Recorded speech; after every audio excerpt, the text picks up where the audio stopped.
Welcome back, everybody, for episode 63. A little bit different pod today. We don't have the main crew with Deej and Johnny. We just have me and Johnny today. Deej is on vacation, but he will be back for episode 64 next week. But for right now, we just got me and Johnny. Johnny, say hi. Say hi to the Going people. on, guys? Happy to be here as always. Reminiscent that Deej cannot join us today, but the show must go on, as they say. Yeah, indeed. The show must go on. And we have a lot of interesting topics for you guys today. We're going to talk about a little bit basketball, Chris Paul and Damian Lillard. We're going to go straight into a new topic, new kind of segment with UFC making its debut on the pod. And then a couple of baseball topics for you guys. So without further ado, let's just jump straight into things. And the first news we got for you guys is Chris Paul goes back. Chris Paul goes back to the Los Angeles Clippers. And this is a big thing. It's a big deal. He signed with the Clippers for the veterans minimum deal. It was a $3.6 million deal that, last year maybe he wouldn't have taken that because it was all about like honestly the money and the starting role in the position. The Spurs last year, he signed a 1 year deal, as you guys know, for the Spurs, and because the Spurs offered him a starting role, and they not only did that, but they offered him the most money. Um, but one thing I do want to point out is the Spurs were the only team last season to offer him this kind of deal with the most minutes. They were guaranteeing him the most minutes of any other suitor that he possibly could have had. So, aside from that, the question that I'm going to ask you, Johnny, and I don't know if he's going to be okay with it, but a season before when he was with the Warriors, there was friction between the two sides, between the two parties, mainly because he started a little bit for the Warriors, then was moved to the bench, and he didn't really like that. He doesn't like coming off the bench. He likes to be a starter. But, as you know, Chris Paul is in his final season. He is really up there in age. He's already going to a team that has a lot of veteran leadership and a lot of older guys, older vets. That Clippers team is really, really old right now. And the biggest thing to look out for is just them staying healthy. They're going to be a good team if they can stay healthy. That's a big if. So with all that being said, I ask you, Johnny, do you think CP3 will be okay with taking a lesser role this year? Well, I mean, he's going to have to, whether he likes it or not. I mean, it's his farewell season. He's going to be on the Clippers, the team where he came from, to end his career. And I don't know if he'll like it. He probably wouldn't. I, as a competitor, wouldn't like it. You, as a competitor, past competitor, wouldn't like it. So I can't imagine he'll like it. But that's just kind of how it is. I mean, the Clippers, like, honestly, I think you and Deech have kind of overhyped them to what they're going to be. They're all old. The Clippers is kind of an organization where a lot of NBA players go when their careers on the decline. Rajon Rondo, DeMarcus Cousins, Russell Westbrook, Paul Pierce. I can keep going on and on and on. All those guys are old. James Harden's old. Kawhi Leonard is a walking injury. So, honestly, I don't think there'll be some injuries and he'll get a starting job later into the season. I mean, Bradley Beal obviously is a big X factor on that team, so I could see them going into the playoffs and getting bounced in the first, second round. Yeah, I mean, they got a really nice, solid team. Granted, I know they're all old, right? But they got Harden, they got Beal, they got Kawhi, they got John Collins, they got Zubac, and then whoever comes off the bench is coming off the bench, and that includes CP3.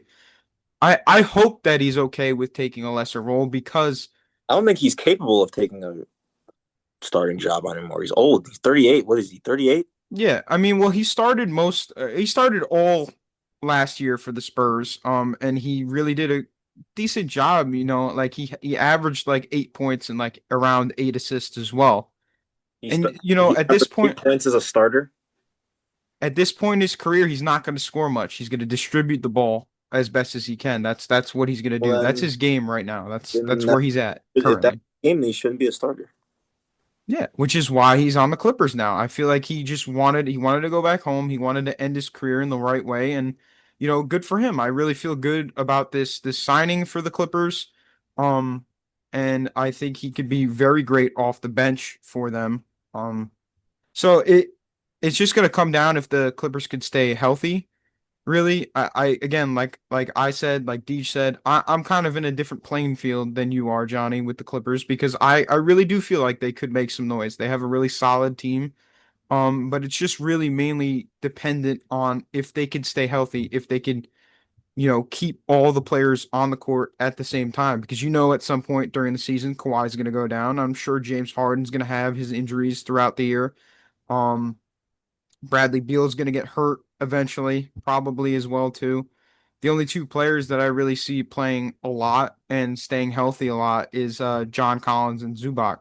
But besides those two, I can't really look at that Clippers team and really guarantee that they're all going to be on the same court on the court at the same time. So it's going to be interesting to see how that team plays out and how that team plays this season, especially with CP3, one final chance to potentially maybe win a ring.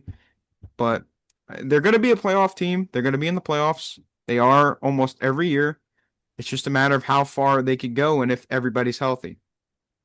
So we'll see. We'll see how that goes. But speaking of other news, Dame Time is back with Portland, and I feel like that is a major shock, not only to a lot of fans, but mainly to me too. I don't know if you, Johnny, if you expected Dame to go back to Portland, but I surely didn't. No, I didn't. I did Yeah, not. when Deej broke the news to me and I saw who he actually signed with, I was actually kind of shocked. I thought that there's a lot of potential places he could have gone to. One of them probably was the Heat. That was always open. That was there was talks of that before he signed with the Bucks. It would have made sense if he did go to the Heat this year, but not a lot of teams really want to take that chance. He's coming off an Achilles injury, so he may not be the same Dame Time when he comes back. But he's going to work at it. He's going to work hard. He just signed a 3-year deal, $45 million with Portland. Um, and funny enough, there's jokes that have been made with him at his first press conference back with between him and Chauncey Billups, the head coach. Um, Chauncey made a comment saying that he's going to be the highest paid assistant coach in league history, and that he's just really going to put him to work. And I think he will do a great job in leading the young crew, the young talent that Portland has. He said he's kept a very close eye on what they've been doing the past 2 years. And he really liked to come back and pour his heart and soul into the youth and give whatever wisdom he's got to the youth. And I think this is such a cool thing that he did. And it's a lot of things with it, right? Like it wasn't just a basketball decision, it was a family decision. He said his daughters, his family were so excited at the fact that he was returning to Portland. He never sold his house in Portland. It's always been there. But he's just been in Milwaukee for the past 2 years and he's been away from home. So he really is excited to come back and to be a part of that Portland team. But yeah, the main thing he really wants to do is just to impose his wisdom on the youth. And he said that he believes that they have what it takes to make deep playoff runs. He feels like the NBA is changing and that the younger the team is, the better they are. And that's kind of what we saw with the Thunder. The Thunder, are a really young team. They don't really have a lot of vets on that team. It's just a young crew, young group of kids, young group of players, and they actually put it together and won a championship. That was a really good Thunder team, and they did a really good job when it came to, locking in and actually winning series and, eventually winning the championship. So I think a lot of these things are true. The fact that he said that they could make deep playoff runs, I don't know if they're quite there yet. Maybe throughout the 3 years that he's there, maybe they get a few more pieces, add a few more things to the team, and then they get championship ready. I don't think they're there yet, though. But he's probably going to work heavily with Scoot. I can totally see him doing that. He really wants, the team to be in a good spot throughout the year. And maybe he comes back if they make it to the playoffs. Who knows? But for the majority, for the most part, he's going to be out the entire next year. So he's going to be their assistant coach, their unofficial assistant coach. And we'll see how he does. But I'm really excited with this. I love to see Dame back with the Blazers. I think this is a great move for them. And it's a great move for him. He wanted to be home, and he got what he wanted. He got his deal. It's a shame what happened with him in Milwaukee and how it ended with them. But I'll turn it over to you, Johnny. What do you think about Dame going back to the Blazers? I would have liked to see him go to a team where he could play and win himself a championship. Uh, I don't think, obviously, like he's old. He just tore his Achilles. That's never a good thing. I guess he knows that he might be on his way out. And similar to Chris Paul, he wants to finish his career in Portland. Which is fine. Whatever. Hats off to you. Dame's one of my favorite players, especially point guards, to play the game. He's been a great player to watch. But if that's like, at the end of the day, it's his decision, and you know, that's if that's what he wants to do, that's what he wants to do. I just would have, hey, we'd love to have you in New York. Yeah, it would have been crazy to see him in New York, but I don't think he was ever even No, targeted to go there. I don't think he ever had New York on his radar. So he's going to be he's going to be taking on a newer role this year. Obviously because he can't play. So he, I like the signing. I think it's a pretty good, decent deal, especially for Dame.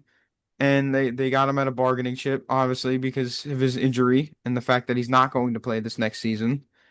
But again, I feel like the Bucks really they did what they had to do. They did what they had to do. well, they're in shambles right now, but that's for another time. Yeah, that's another topic for another time. But they did what they had to do. They waived him. I don't know. I don't think they wouldn't have gotten anything if they tried to ship him around because he's hurt. And it was just a shame to see him actually like go down because he said he literally grabbed for his Achilles as soon as he went down, and his first thought was, I'm gonna be back. That's literally was his first thought. He just knew that he's gonna come back, and his first thought was just to how can I get back to the spot? How can I get back on the court? And he knew it was gonna be a long journey, and it is gonna be a long journey. So hopefully he comes back ready to go and helps the Blazers in any way, shape, or form that he can. But now we're heading into a newer topic. We've never talked about UFC once on this podcast, and this is the first time that we are going to do this. So, the UFC 320 card has been announced, and a lot of good fights are on that card. One being Ankalaev versus Pereira 2. There's Marab versus Corey Sandhagen, and there's also Yuri Prohaska versus Khalil Roundtree. So a lot of things to dissect with that. Johnny, what's your thoughts on this card first? I'm very excited. Number one, honestly, it's not even for the Pereira, the main event part of the card. I'm so excited to see Prohashka and Khalil Roundtree. That, ladies and gentlemen, I can assure you, will be the best fight. Two stand up. Khalil Roundtree is a Muay Thai fighter. I'm pretty sure Prohashka is a stand up kickboxer as well.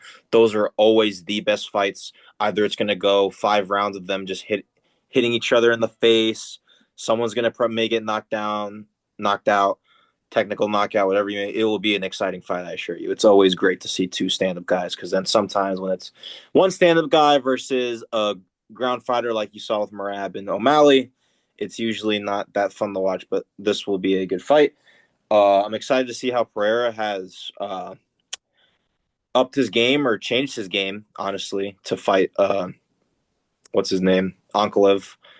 I love him. I would love to see him take the title back. I think he's just more entertaining for UFC than Ankalaev. Let's be honest. No one really is a fan of him or really cares about. Not that it's something that's they have something against the guy. He's just not on the watch. So I'd like to see Pereira. Pereira's usually really active when he has the title. So and who knows what this means if he loses because he is 36 and when you lose a shot to the title, it's hard to get another one. And unless she stays active for another year and gets back to number one and fights for the title again. But that's really all I have to say about it. And also, Merab is fighting, of course, too.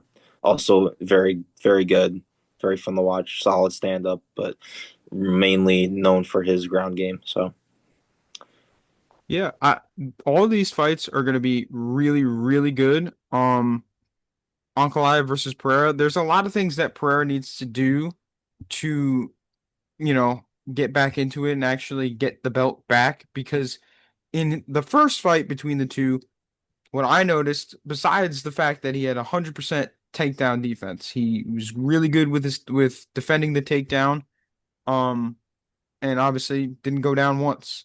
But the one thing that Pereira didn't do was throw. He didn't throw hands. He really didn't hit Ankalaev a lot. And I feel like he's just gotta let loose. He's gotta try to knock him out or try to put him on the ground and at least to try to get some points.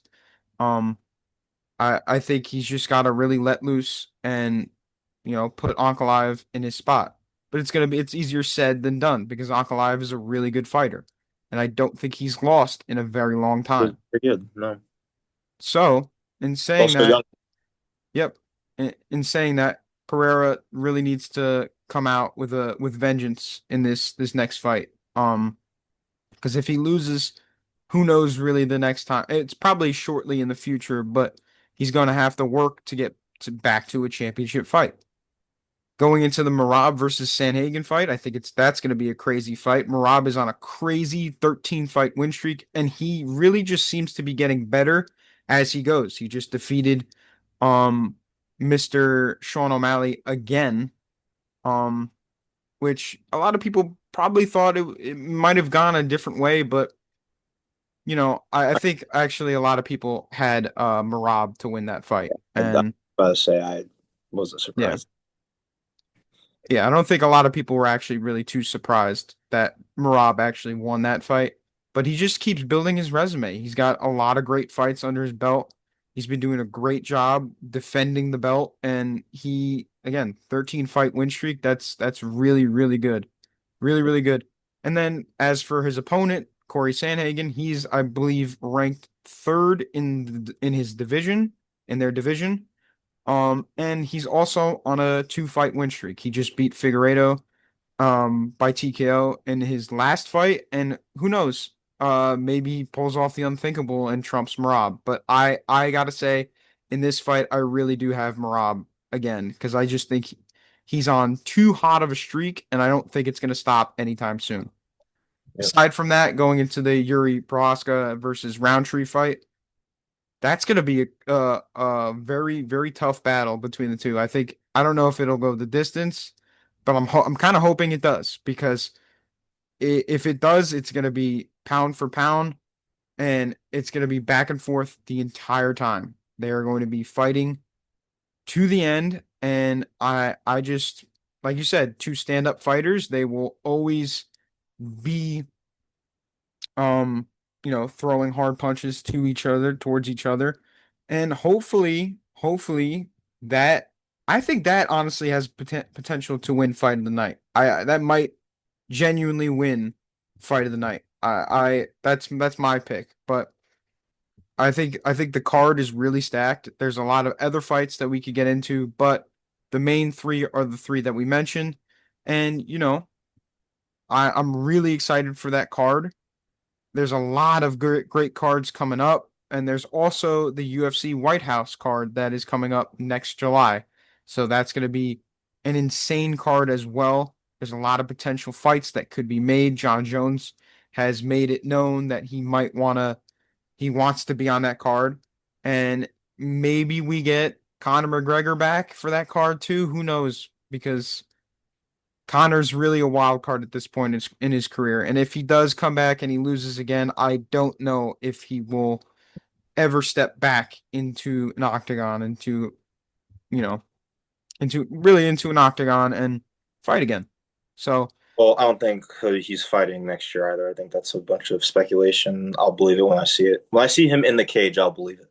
yeah, I really need to see it confirmed from Dana White that he's actually going to be on this card, and then he has to make it to the card because it was confirmed for the longest time that he was fighting Chandler, and then stuff fell short because he got hurt, he had an injury, and then it just never really happened. The motion never really picked back up. So I'm hoping that we get to see Conor McGregor in an octagon again next July, but with his track record, it's not looking too promising. So we'll see. We'll see how it goes and we'll see what happens. But now I'm going to turn it over to you, Johnny, for this big Yankee segment. Yankees are struggling a lot recently, so let's tell the people. All right. So I'm going to try to come at this at a different angle than most Yankee fans are. Um, Listen, here's what I'll get off first before you guys yell and scream at me. Yes, the Yankees, if you want to call it rock bottom, fine. They're playing horrible defense. They're not playing good baseball at all. Don't have a third baseman. That's been known. I don't know what you guys thought was going to happen at the beginning of the season. We didn't have a third baseman at the beginning of the season. So now it's the same thing. Uh, Ben Rice can't field. Uh, his bat's been solid. I mean, they just can't find a place to put him on the field. I mean, he's not a good catcher. He's not a good first baseman. Um, you've got Volpe, who's been known for his great glove, who's leading the league in errors, which is shocking. That's a serious concern. But I think, listen, Brian Cashman is not doing nothing this trade deadline. He'll probably wait till last minute. Zach asked me a question earlier. Okay, we'll get into that later. Sorry. But this roster is just awfully constructed. You've got like nine outfielders, one shortstop, one third baseman who not a third baseman, but zero third baseman, one second baseman, and like two first basemen and two catchers. So the bullpen's a mess. They need at the deadline they got to get at least two middle relievers. Hopefully they can get a starter. I'd like to see them get a starter because you just need arms. And you got to get a third baseman. I mean, that's just the no-brainer. If you don't get a third baseman, you're clearly telling yourself that you don't care about the team if you're not just going to make any moves and get a third baseman. So Brian Cashman, if you're watching this, you need to make some moves here and get some guys. I mean, it's so like, but here's what I'll say now that I've gotten all the negatives out the way. Like us Yankee fans, I feel, we need to be more positive. The facts are we're down 4 games. Okay, I wouldn't. If you want to call that rock bottom, fine. Rock bottom is when you're in last place and you're not competitive at all. We're in second place. I'm pretty sure we're in wild card contention. If you get in the wild card, so what? The Mets made the wild card last year to the ALCS. They were horrible like the first half of the season. Zach, you can agree with me on that. You are a Mets fan. All that, like, I mean, after this week goes by, we can be within 1 game if the Jays lose 3 and we win 3. I mean, it's that quick. Like, we like to throw out these negatives where this team sucks, we're not good. You guys got to look at it from a perspective standpoint. It's a 162-game season. If you think we're going to be good throughout the whole season, there's going to be a point in time where things happen and you're not playing the way you want to. The team last year, I can remember so many games where I was like, what am I watching right now? This team is awful. And we made the World Series that year. So baseball, you have to accept the fact that like this is going to happen. And it sucks. I hate it. I hate the media. You want to talk about the media and like Aaron Boone saying Volpe's still top elite shortstop? Boone, he's not. Why are you saying that? We're not stupid. The media is not stupid. I know, listen, and I know like he has to say things to the media. Listen, a manager can't rip into his players on to the media. He can't say, "Oh, this team, we're not, we suck, we're not playing well." I don't know if that's what they want to hear, but he can't like be negative to the media. He just can't. He should be saying, "Oh yeah, we're not playing well. We want to change things." Yada yada yada. Keep it professional. Um, but at the end of the day, he's not just going to criticize his players like some people are saying he should. And we don't know what goes on behind closed doors in that clubhouse. We don't, because he could be a different type of person. He could be ripping into guys. He could be like it's not. Stop blaming. It is not Aaron Boone's fault on how bad they are being. Aaron Boone puts a roster together from what he has, what has been given to him, and puts it out there. Is it his fault that Volpe has 12 errors? Is it his fault that Ben Rice has errors at first base? Is it like his fault that what's his name? Peraza's not hitting well? No, it's not. His job is to put a manager together and manage the game. That's it. We've been saying fire Boone for the last 5 years, and we've still been a contending team, making the playoffs every year, and being competitive. As a New York fan, I've gotten to see the Yankees in the World Series conversation every year. The Knicks are different now, but they used to suck all the time. The Giants still suck all the time. So I get to watch the Yankees still and have hope and got to see them play in the World Series last year. Granted, we had Juan Soto, but I think let's calm down.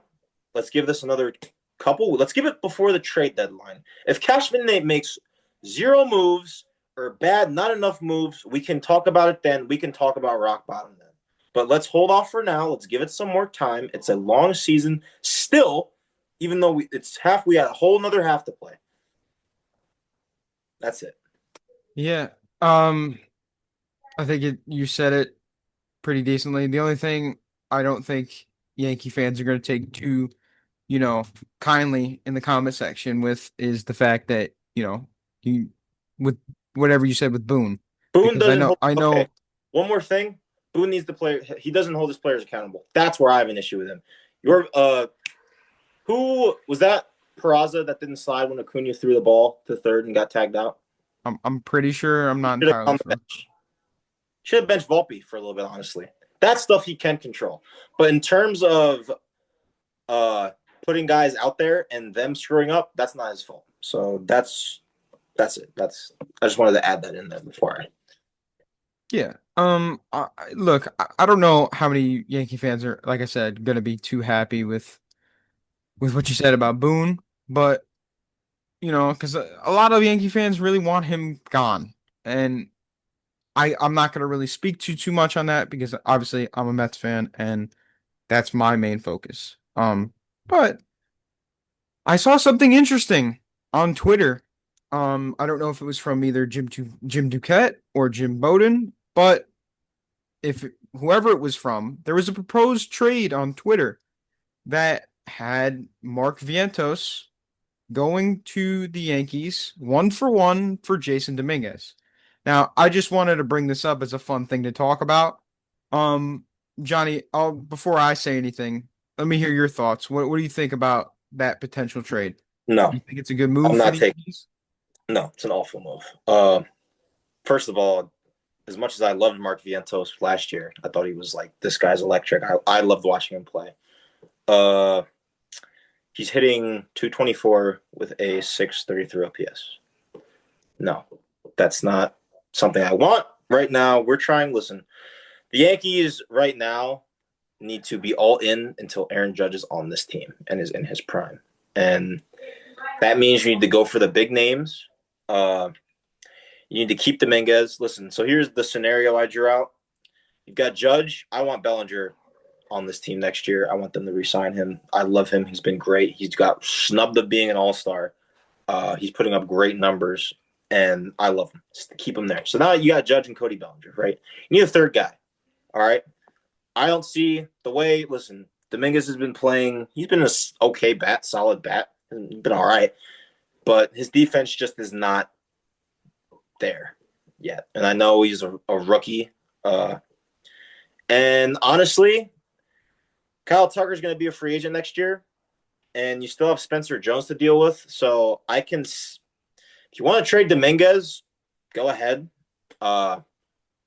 not for Mark Vientos, but I really like this is a time like look, I'm worried about another scenario coming up where the Yankees. So Kyle Tucker's, like I just said, will be a free agent next year. You need to get him. Don't even like if you want to move on from Dominguez, and you still have Spencer Jones to deal with. He's an outfielder, and he's doing great in the minor leagues right now. I don't know if you know that, but he's playing really good. And what I'm so scared of happening is they call up Tucker next year. I mean, call up. Sorry, they call up Jones next year. Yeah. While he's dealing with that, I'll just give my thoughts real quick on the Yankees and this potential trade between the two sides. Um, Look, Vientos, hold on, he's coming back. He's coming back. I'll turn it back over to him. Sorry, Go ahead, other Johnny. Continue. something to give me, but um, if you have Jones in the minors and you want to say we don't want Tucker, we're going to keep him. I am so scared of him being a bust and having so the same thing you did with Volpe. By the way, you passed up on Trey Turner, Corey Seager, Carlos Correa, all those big names for Volpe, and we've seen how that's turned out. So the Yankees, like, I mean, obviously this is obviously stuff to worry about for later, but it's just something that popped up in my head when Zach asked me this question. Uh, and that's how I see it. So I mean, honestly, whatever Cashman gives up, because he's gonna have to give stuff up if we need a lot of stuff. The Yankees need a lot of stuff. They need a lot of help. They need arms. They need a third baseman. Honestly, they probably need a starter. And you're gonna have to call. We're the Yankees. Everything comes with a price when we're the Yankees, and people are gonna ask. They don't want stuff from us. So if whatever Cashman does, it's in his hands, and we're just gonna have to wait and see what happens. That's really all I got. I kind of emptied the tank, Yeah, but I mean, this potential trade, I look, I don't know if this really helps out either side too well. I mean, look, Dominguez again is a really good player. He struggles a lot though in the field. He's not that great defensively. And I really don't think he's gotten to that point yet. He hasn't yeah, reached his peak, obviously. He why would you hasn't guys want reached, to do it? I'll tell you in a second. Obviously, we would want an outfielder. But again, just like you guys, third base is also a problem for us because we don't have a third baseman. It's been back and forth. It's been And between that's what I'm Beatty. saying. To my point, it's going to be a very competitive market this trade deadline. So Exactly. But we've had between Beatty and Vientos back and forth. We haven't really found our solid third baseman. And you know what? I truthfully really believed that because Vientos had a breakout year last year and because he performed so well in the postseason, that, things were going to be different this year. He was going to come out this year and he was going to come out and be 10 times better than he was the year before. That hasn't happened. He got off to a really slow start. He barely had an 100 batting average. He had a little over that for a long time. He just recently got his batting average a little bit up, starting to creep up a little bit more and more. But he's just really struggled bad. And I hope he could pull it together, but again, if this trade did happen for whatever reason, I don't really think it helps you guys out. good luck. It will aid us more, obviously, because I think Dominguez has a higher ceiling than Vientos, um, and could really blossom. He's just got to really work on his defense. That's his main issue. But just like him, defense is not really Vientos's forte. Brett Beatty is 100%, 10 times better than him in the field. He is really good in the field. The only thing that with Beatty was his bat, and his bat's starting to creep up. So the third base job is going to Beatty more and more and more. That kind of makes Vientos a little bit more expendable. But then again, too, you're still in a rock and a hard place. You don't know who's going to be the third baseman for the foreseeable future because you can't even if Brett Beatty continues to do what he's doing and finishes the year with with really good numbers, you don't know if he's going to repeat that next year because he hasn't really given us too much to hold on to. So, in saying that, I think that the Mets are in need of a third It's like baseman, and the Yankees are obviously in need of a third baseman. And because Vientos is in this slump, I don't think this trade helps you like guys at this is all. what I mean with prospects, man. Like they rarely pan. It feels like they rarely pan out. Trade them while they're hot, while they got some bait, and get guys that have proven themselves already. I mean, that's just the safer option. Like the Met, like Bray Beatty was a hyped up prospect. Dominguez was a hyped up prospect. Vientos was somewhat of a hyped up prospect a little bit, and they aren't panning out. Volpe was supposed to be the next. It's crazy that people were saying it, but that he was supposed to be the next Jeter, and it's just not happening. So I just man, that'll be something to talk about in the offseason, get into more depth. But Yeah, look, I think the Mets are going to really look elsewhere for an outfielder. I don't think Dominguez is the answer that we want. I would like to see them. The person I would really want to come to the Mets and actually be an X factor is Jaron Duran. But I know that that would that's gonna be a really hard ask uh from the Red Sox, and the Red Sox are obviously going to want a lot for him, and the Mets are gonna have to be willing to give up higher end prospects, and they're not really there. They want to keep a lot of the guys that they got. They want to keep Noah McLean. They want to keep Jonah Tong. They want to keep Jet Williams. They want to keep Carson Bench. They want to keep all these guys why because they are really promising young talent. They have a lot of potential. They are doing really I good. Mr. Carson Bench has been doing phenomenal in AAA. I get feel like I he's been understand. really catching fire a lot. But it just comes down to, do we really want to trade those prospects and get Jaron Duran? I really would want to see them do that. I Jet Williams is a guy that, look, he's the number one prospect in our farm system, but I don't really know how he's going to fit in unless he could play like second base because Lindor is under contract for several more years. And by the time Lindor's done with his career, or done with his, you know, career with the Mets, I should say, I don't. Jet Williams is going to be a lot older, and at that point, like, what are we going to do with him? What are we going to do with him? The only way it makes sense to hold on to him is if we could slide him elsewhere in the infield because he's not playing short. Lindor's got that position locked up, Mm-hmm. and Well, rightfully so. Rightfully so. So I think the Mets need to make a lot of moves. I think the Yankees need to make a lot of moves. There's a lot of blueprints out there for the Mets. I think they need an outfielder. I think they need to get a couple of relievers, and I would love to get a solid starting pitcher to put at the top of the rotation. I've heard a lot of talk recently about Dylan Cease. The Mets have been in contact with the Padres for Dylan Cease. They were trying to get him in the offseason, but that never really came to fruition, never really came about because, both parties really kind of, went their separate ways on the decision. But if the Mets get him, look, I will be more than excited to I would be have Dylan Cease the on the roster. I feel like he is currently at his lowest value probably in his career. And this, if there's a time to trade for him and bank on that he could become Dylan Cease, the ace starter again, I think this is the perfect time to get him. I'm pretty sure he's under control for a couple more years. So that's another plus. And Dylan Cease is a great guy to have at the top of the rotation. I think that's exactly what they need. They don't have that kind of guy to rely on.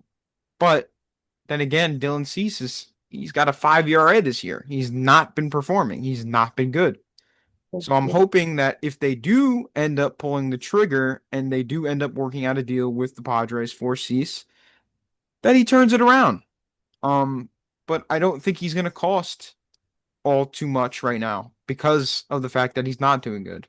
So there's a lot of moves to be made for both sides, for both the Yankees and the Mets. And, you know, the trade market has just got underway. And that's where I'm going to lead into our next topic and our final topic of the night. And that is Josh Naylor.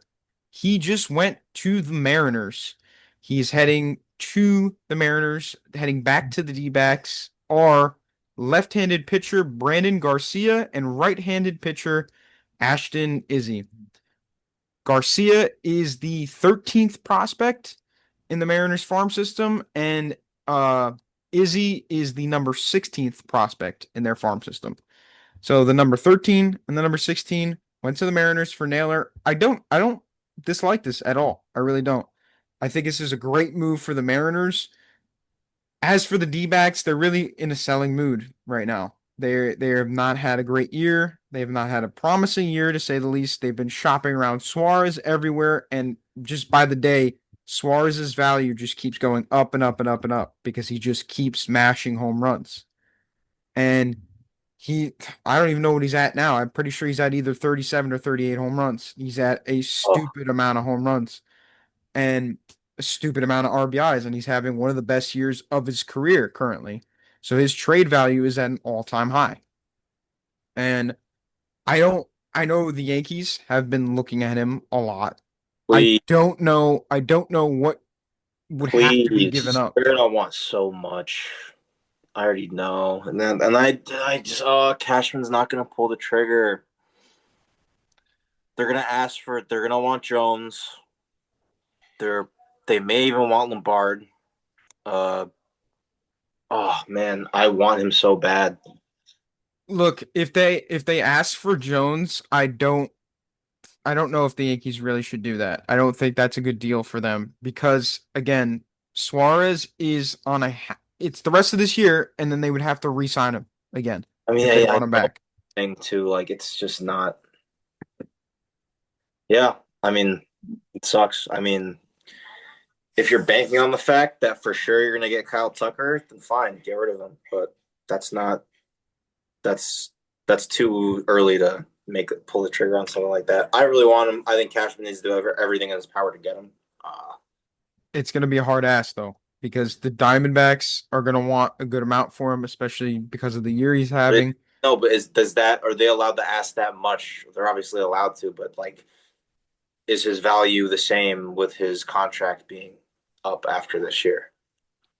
Because It's that's an argument. it's a tough call, right? But I can't see why they wouldn't ask for a decent amount for him. I know he's under contract for the rest of the year, but Yeah, his numbers don't lie. His numbers definitely don't lie, and he's having one of the best That's years of his career. So they're going to look to move him shortly, along with some of the starting pitching that they got. They might move Gallen, they might move Merrill Kelly. Who knows? Who knows? They've been in a lot of talks with a lot of teams for those guys.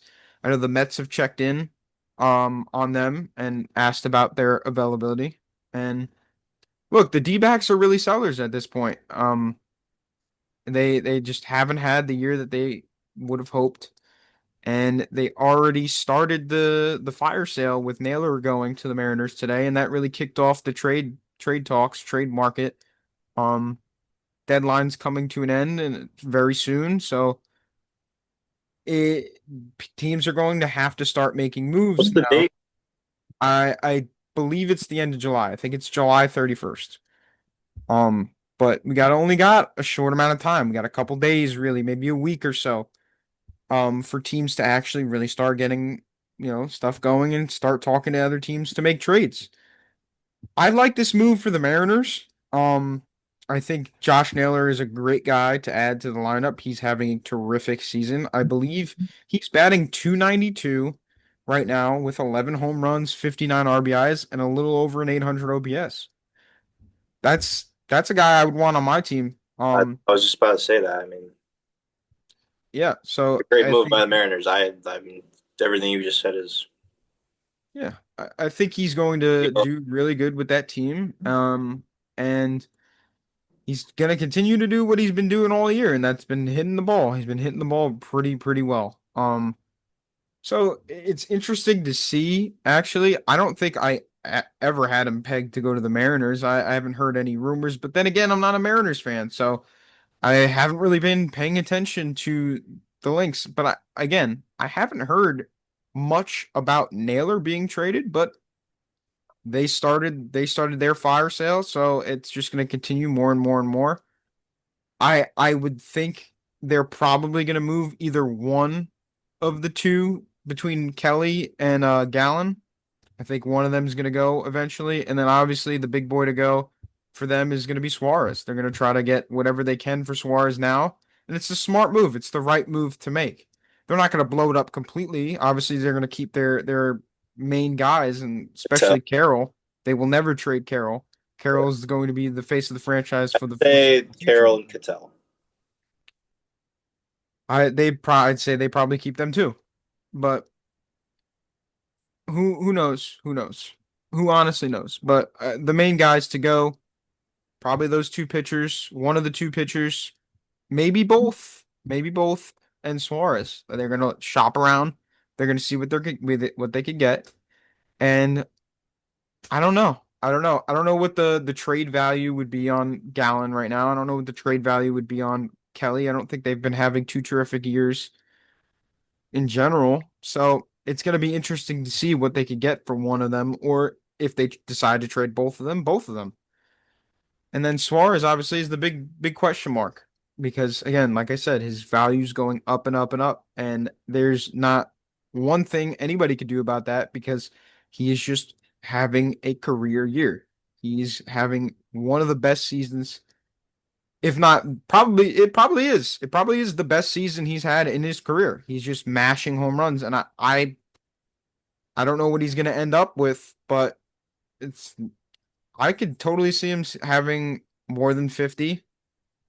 I don't know if he's going to push 60, but it's like what? Couple more, like at least 10 plus home runs. And there's a lot of baseball to be played. There's still the whole month of August and a little bit of September and the obviously the rest of July.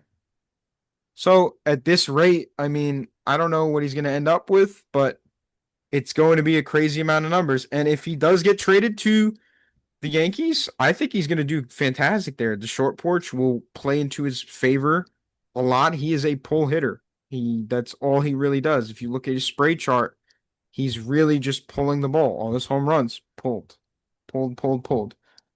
That short porch is going to aid him, so I think he could really, make some waves with the Well, I Yankees. mean, yeah, he's no doubt the best third baseman on the market. So 100%. I agree with that as well.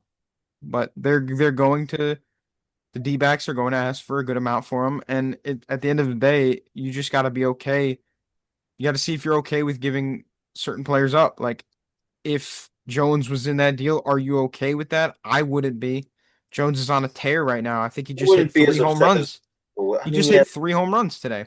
great. Like it's the minors. Yeah, but he's on a tear, and I think he could be. Volpe was on a tear in the minors. Like you see what I'm saying? Like it doesn't matter. I understand what you're saying, but he's a young talent, and he could be really, really good for the Yankees going forward. He really could be. Could he could? I don't think that the Yankees are going to want to give that up though I for don't think there are. a half year. But I'm just saying you gotta look at it from the other And stand. at that point, if you're not willing to give up him, what other people in your farm system are you going to be willing to give up? Because the Well, here's why I'd give up now if they were you gave us what we needed. Dominguez can go, Volpe can go, Peraza can go. Uh, and yeah, I mean, there's probably and then after that, you take into account your farm system. There's but really are the wise. D-backs going to be interested in any one of those guys? I don't think I so. don't know. I think Maybe. they're mainly focused on getting back prospects. That's their main priority. Because I heard earlier today, well, obviously it was also announced that the Mets, before we started the pod, the Mets are completely out. They're not in on Suarez whatsoever. But before that, earlier on today, it was talked about how the D-backs checked in with the Mets AA affiliates and really just wanted to look at their farm system. And I don't I don't really see the Mets would never probably give up any of their top prospects, just like the Yankees wouldn't give up any of their top prospects for a half year of Suarez. Maybe if he had a couple more years of control, maybe. But then again, like I mean, Suarez is a great power bat to have in the lineup, but it's not worth dumping No, an entire load for. no, yeah, no, of course, not an entire load, but So again, I like this move for the Mariners. What do you think about this move for the Mariners before we I think it's great wrap for them. up? They got a guy who hits 292. Clearly, Naylor looks like he's like I feel like as what I remember that his game was he was a big home run guy, 250, 240 guy that hit a lot of home runs, and now it seems like he's putting the ball in play more and uh, hits less homers. But hey, I mean, he's put the ball in play. I want you on my team, and Yeah. Uh, Again, really good move for the Mariners, and the D-backs really kicked off the trade market and the trade talks and stuff like that. So we'll see probably more deals trickle in as the weekend goes on and the more time there is up until the deadline. But yeah, that about wraps up episode 63 of the Do You Know Ball podcast. And we will catch you guys next week for episode 64.